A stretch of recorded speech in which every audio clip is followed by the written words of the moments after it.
富咸抵達。咁今日咧，咁我哋就會去到呢一個球場叫做富咸啊。咁啊，富咸呢一個球場咧就位於倫敦嘅富咸區啦。咁啊，一齊慢慢啊咁啊行緊去呢一個富咸嘅球場啦。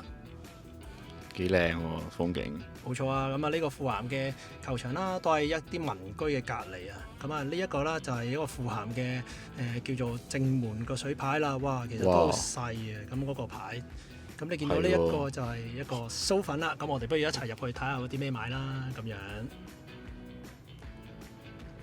好啦，咁啊每一間英超球場都有啲酥粉啦。咁啊嚟到呢度一定買翻啲手信走啦。咁啊睇下滿載而歸啊！哇！你買啲咩啊？可介意透露下？好啊，我買咗呢個杯啊。咁呢個杯咧就價值4磅嘅，4磅嘅。咁其實都好抵啊，做緊特價啦。一隻杯咋？冇錯啊。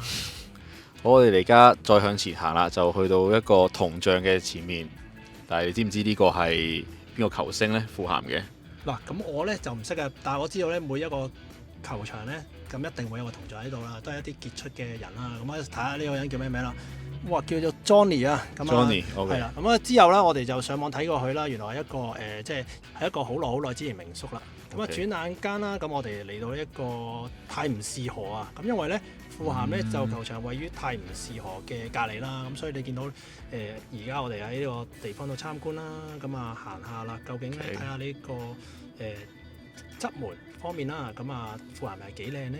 咁其實啦，而家富咸咧呢個地區咧作為一個翻新啊，咁你見到哇，原來海港城咁喎。冇錯，海港城一個海港只一個海港城，一個富咸都只有一個富咸球場啦。冇乜水喎，泰晤士河。冇啊，冇錯。做乜鬼？冇乜落雨。我都唔知點解冇乜水啊！真係講真嗰句，冇乜落雨。好似而家英國咁冇乜水。冇乜水啊！真係經濟都冇乜水啊。係咯。係啊，所以咧咁啊變咗可能大家都多啲去支持呢個球場啦。咁啊嚟到呢個節目尾聲啦，咁我哋再行多一陣啦。呢一個富咸啦球場啦，外圍睇一睇啦，都係好靚一啲磚嘅起啦。咁啊隔離見到啦啲民居啦，都係好靚啦。咁啊今日呢個富咸之旅啦，就介紹咁多先啦。拜拜。